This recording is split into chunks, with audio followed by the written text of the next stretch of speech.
힘찬 찬양 감사드립니다. 사순절 네 번째 주일에 하나님께서 저희들을 불러주셔서 주님 앞에 나오셨습니다. 이 한 주간이 하나님이 주시는 귀하고 값진 은혜 마음껏 누리시는 한 주 되시기를 간절히 바랍니다.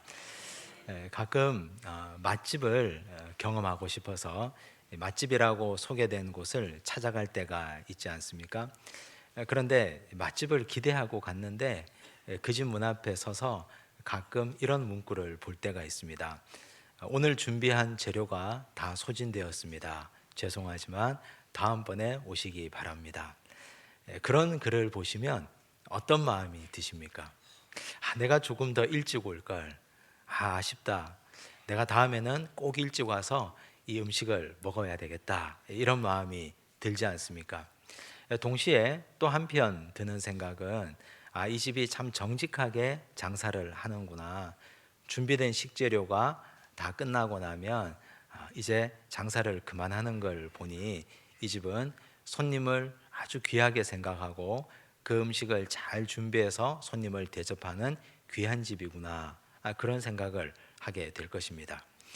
최근에 어느 식당에 가서 제가 홍합이 들어간 음식을 주문한 적이 있습니다. 그랬더니 음식을 주문받는 분이 오늘 우리 집 홍합이 별로 좋지 못합니다. 다른 음식을 주문해 주십시오. 제가 그 얘기를 듣고 갑자기 그 식당에 대해서 신뢰감이 생겼습니다. 그냥 한 그릇 팔아서 돈만 벌려고 하는 식당이 아니구나. 손님의 건강을 생각하고 그리고 가장 맛 좋은 요리를 준비하는 식당이구나. 그런 생각이 들었습니다.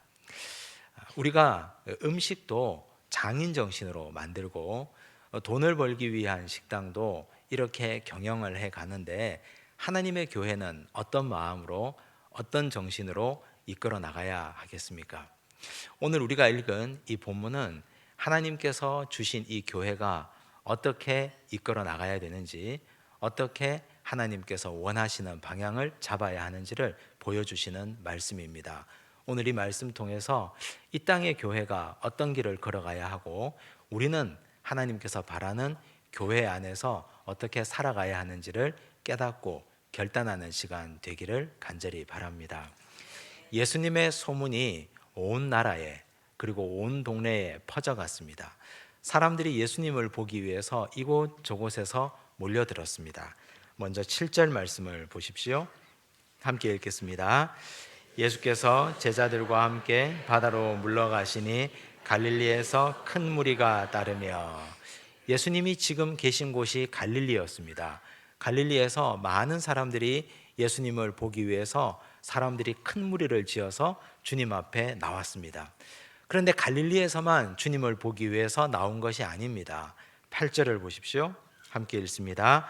유대와 예루살렘과 이두메와 요단강 건너편과 또 두로와 시돈 근처에서 많은 무리가 그가 하신 큰 일을 듣고 나오는지라.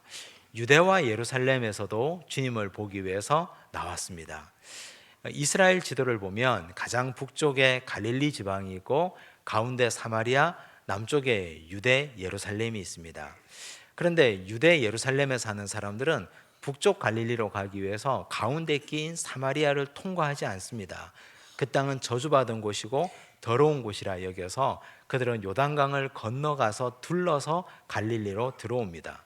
그런 수고를 마다하지 않고 유대 예루살렘에 사는 사람들도 북쪽 갈릴리에서 사역하고 계신 우리 주님을 꼭 한번 만나보겠다는 마음으로 주님을 찾아 나온 것입니다. 그런데 유대 예루살렘에만 있는 사람이 아니고 온 나라 사방에 있는 사람들이 다 주님을 만나기 위해서 나왔습니다. 한마디로 전국이 야단이 난 것입니다. 주님 한번 보기 위해서. 왜 이렇게 이분들은 우리 예수님을 만나기 위해서 나온 것일까요?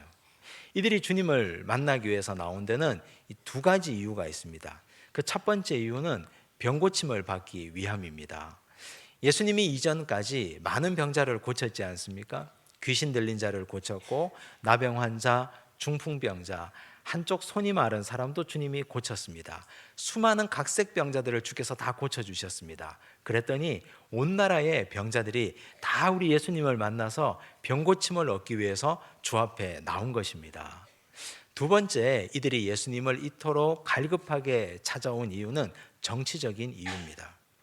그 당시 지배 권력이었던 종교 권력, 바리새인, 사두개인, 서기관들에게 주님은 속 시원한 말씀을 자주 하셨습니다. 그리고 그 당시에 정치인들을 향해서도 주님께서는 말씀을 아끼지 않습니다. 안식일이 사람을 위하여 있는 것이다 말씀하셨고, 안식일에 선을 행하는 것과 악을 행하는 것, 사람을 살리는 것과 죽이는 것 중에 어떤 것을 해야 되겠느냐, 주께서 그렇게 말씀하셨습니다. 이전까지 어떤 사람도 이렇게 예수님처럼 속 시원한 말씀을 하신 적이 없습니다. 그래서 많은 사람들은 내가 예수님을 한번 만나서 예수님께서 정당을 만든다고 하면 내가 예수님을 정치적 지도자로 받들고 살겠다, 그러면서 사람들은 정치적인 의도와 목적을 가지고 주님을 만나기 위해서 나온 것입니다. 그런데 우리 주님은 이렇게 수없이 몰려드는, 전국에서 몰려드는 사람들을 보고 어떻게 처신하십니까? 9절 말씀을 보십시오. 함께 읽습니다. 예수께서 무리가 에워싸 미는 것을 피하기 위하여 작은 배를 대기하도록 제자들에게 명하셨으니, 우리 예수님이 제자들에게 배 하나를 준비해 달라 하시고 그 배를 타고 사람들을 피하셨습니다. 예수님은 왜 이렇게 많은 사람들이 몰려드는 것을 피해서 배를 타고 다른 곳으로 가셨을까요? 우리 예수님이 이 땅에 오신 목적과 이들이 예수님을 찾는 목적이 달라도 너무 달랐기 때문입니다. 이들이 예수님을 찾는 목적은 현실적인 이유입니다. 병 고침을 받기 위해서, 정치적인 억압에서 해방받기 위해서. 이들은 인생의 많은 문제들을 가지고 주님 만나면 이런 문제가 한꺼번에 해결된다는 기대를 가지고 주 앞에 나왔습니다. 하지만 예수님이 이 땅에 오신 목적이 무엇입니까? 예수님이 오신 목적은 하나님의 뜻을 이 땅의 백성들에게 그대로 알려주기 위함입니다. 예수님은 또한 동시에 이 땅의 현실적인 문제보다는 내 영혼의 문제, 내 영의 문제를 치유하기 위해서 이 땅에 오셨습니다. 예수님께서 이 땅에 오셔서 십자가 지고 고난당하고 돌아가시고 부활하셔서 죽어가는 영혼의 문제를 살리고 회복시키기 위해서 이 땅에 오신 것입니다.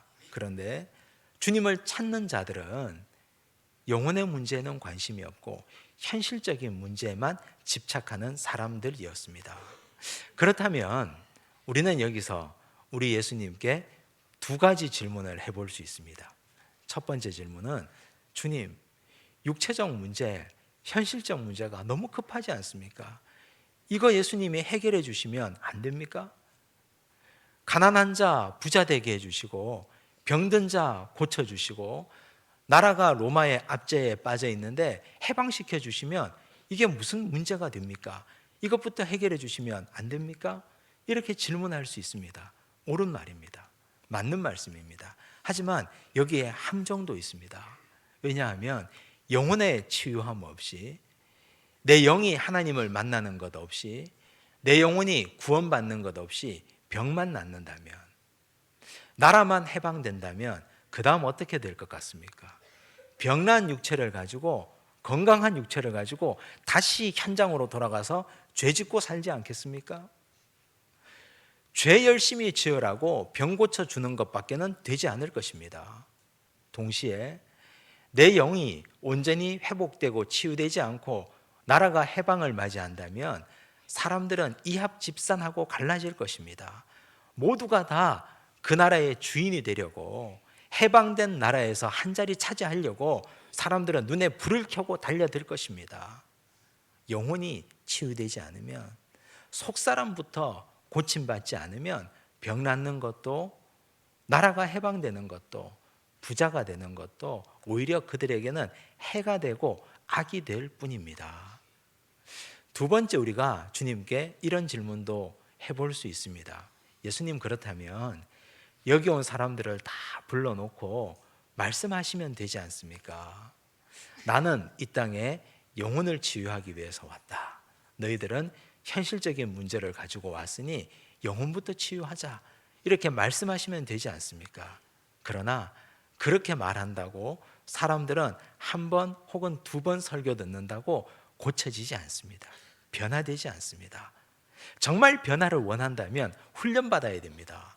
삶이 바뀌기를 원한다면 오랜 시간 동안 훈련받아야 가능한 일입니다. 예수님께서는 혼자서 이 수많은 사람들을 훈련시키기란 불가능하셨습니다. 그래서 주님께서는 잠시 자리를 피한 것입니다. 주께서 자리를 피해서 어디로 가셨습니까? 13절을 보십시오. 함께 읽습니다. 또 산에 오르사 자기가 원하는 자들을 부르시니 나아온지라. 예수님은 배를 타고 다른 곳에 가서 산으로 올라가셨습니다. 그리고 거기서 주님은 자기가 원하는 자들을 불렀습니다. 지금까지 예수님께서 사역하시면서 만났던 사람들 중에 예수님 사역에 꼭 필요한 사람들을 한 사람 한 사람 지목하시고 그들을 불렀습니다. 그렇게 모인 사람이 몇 명입니까? 14절을 보시면 이에 12를 세우셨으니 12명을 예수님께서 제자로 세웠습니다. 예수님이 왜 이 12명의 제자를 세웠을까요? 예수님이 12명을 훈련시켜서 이 12명의 제자들이 몰려온 많은 사람들을 붙들고 훈련시키고 그들의 현세적인 목적과 현실적인 이유를 영적인 것으로 바꾸어 주기 위함입니다. 그래서 예수님께서는 물러가시고 가장 급한 것, 가장 시급한 것, 예수님의 제자를 세우시는 일을 하신 것입니다. 우리는 여기서 오늘 이 시대에 교회가 가야 될 길을 발견합니다. 오늘 이 시대 교회가 누구의 길을 따라가야 됩니까? 교회는 주님의 길을 따라가는 공동체 아닙니까? 교회가 주님의 길을 따라간다고 하면 이 땅에 교회가 존재하는 목적은 영혼을 구원하기 위한 것입니다. 교회는 현실적인 필요를 채우기 위해서 존재하는 것이 아닙니다. 교회는 사람들을 부자 만들기 위해서, 교회는 사람들을 해방시켜서 이 나라를 새로운 나라로 만들기 위해서 존재하는 것이 아닙니다. 내 영의 문제 해방되고 죄의 짐에서 벗어나고 영혼의 구원을 위한 것이 교회의 궁극적인 목적입니다. 그런데 불행하게도 오늘날 수많은 교회들이 어떻게 말하고 있습니까? 일단은 사람들을 불러 모으는데 급급합니다. 일단은 사람들을 어떻게 해서든지 교회로 불러 모으는데 혈안이 되어 있습니다. 이렇게 말하지 않습니까? 교회에 오시면 인생의 수많은 고민들이 해결됩니다. 자녀들도 복을 받습니다. 좋은 학교에 들어갑니다.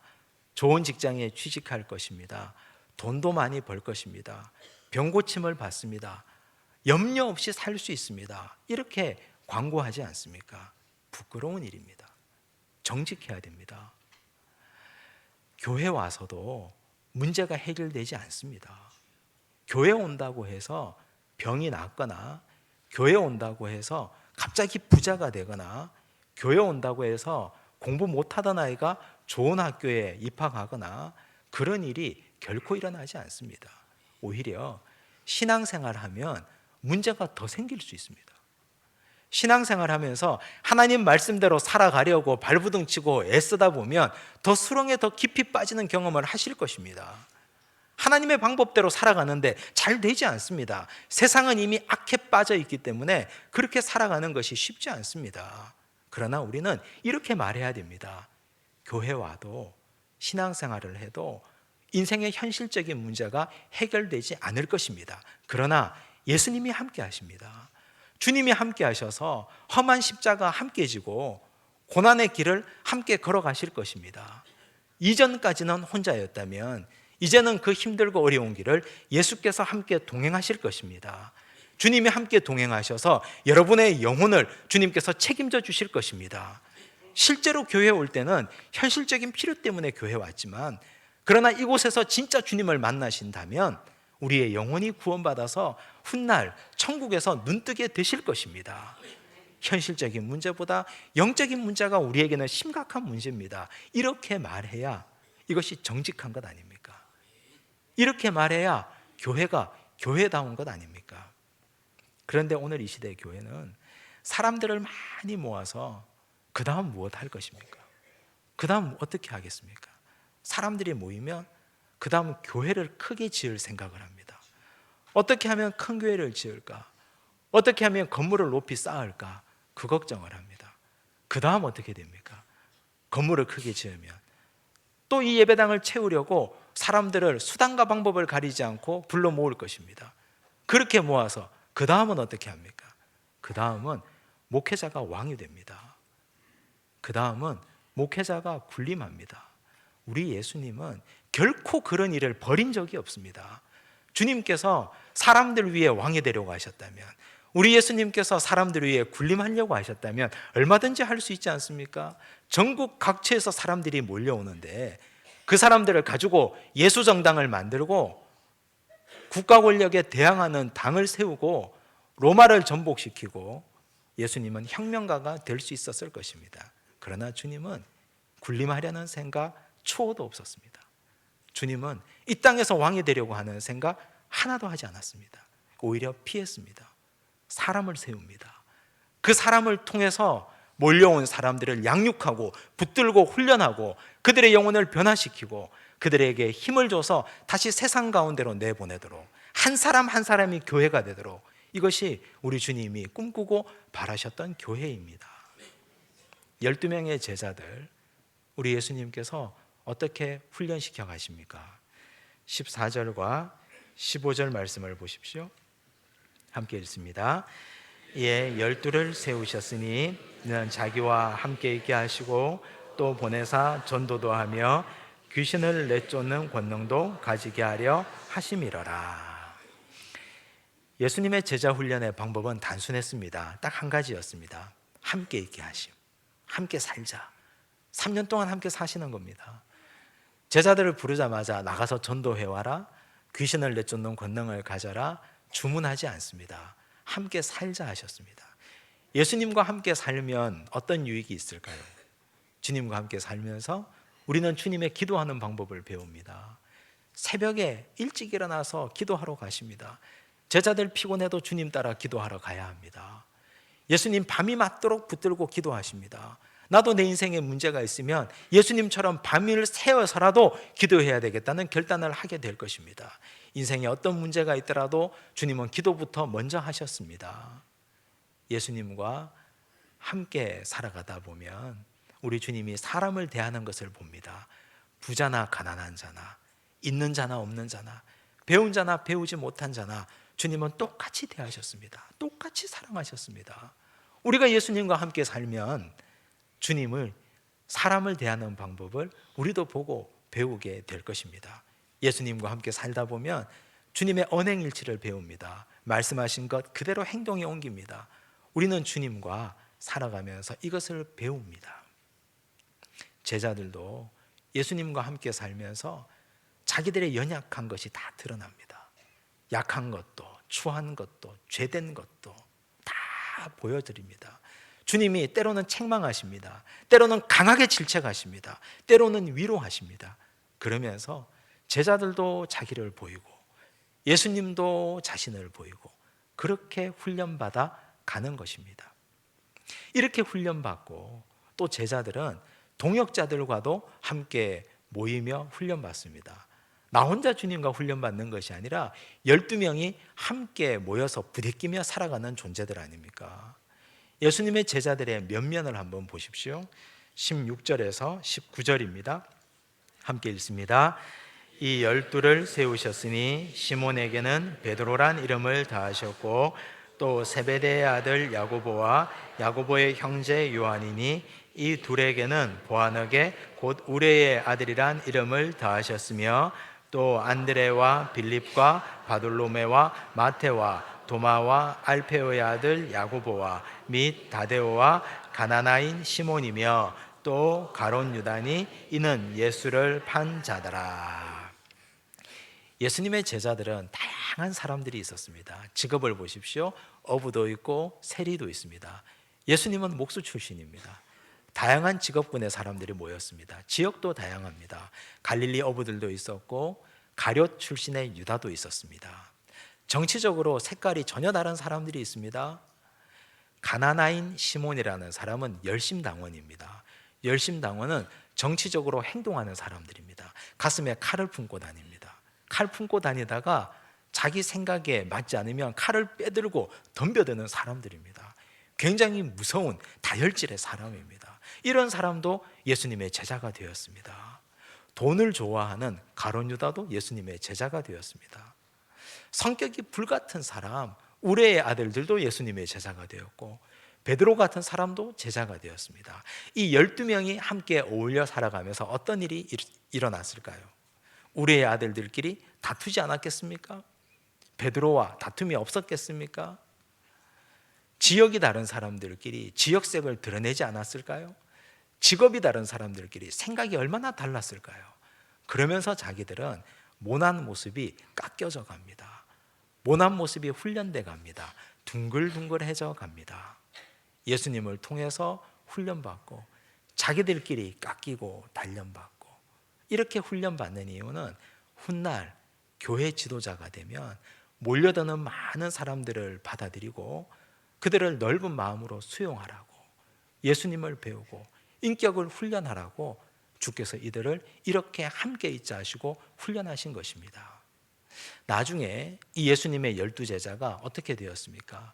가룟 유다는 예수님을 배신하고 죽어버렸지만, 그러나 베드로와 요한은 예루살렘 교회 지도자가 되었습니다. 지도자가 준비되고 예수님에게 훈련받은 사람이 세워지니까 그 교회에 수많은 사람들이 몰려와도 문제가 없었습니다. 그릇만 준비되면 하나님께서는 엄청난 사람들을 보내주십니다. 베드로가 한 번 설교할 때 3,000명, 두 번째 설교할 때 5,000명, 수많은 사람들이 몰려들었습니다. 그러나 문제될 것이 없었습니다. 그들이 현세적인 이유를 가지고 왔다 하더라도 베드로와 요한, 훈련받은 사람들이 그들을 변화시키고 끌어안고 훈련하면 가능한 일이기 때문입니다. 예수님의 다른 제자들 다 흩어졌습니다. 모두가 흩어져서 공동체를 이루었습니다. 도마는 인도까지 가서 교회를 세웠습니다. 그곳에서 다시 제자를 길렀습니다. 그렇다면 오늘 우리 교회가 가장 시급하게 해야 될 일이 무엇이겠습니까? 오늘 이 땅에 있는 하나님을 따라가고 그리스도의 뒤를 따라가는 교회가 해야 될 가장 우선적인 일은 사람을 세우는 일입니다. 예배당 세우는 일이 급한 것이 아니고 사람을 세우는 일입니다. 예수님이 가장 급한 일로 몰려드는 사람들 때문에 이 사람들을 예수님 혼자 양육하고 가르칠 수 없어서 주께서 12명의 제자를 세우고 그들을 통해서 제자들을 훈련하고 또 훈련하고 변화시켜 나갔던 것처럼 오늘 이 시대 우리 교회도 사람을 세우는 것이 가장 급한 일입니다. 교회학교 교사를 세워서 믿음의 자녀들을 양육해 나가야 됩니다.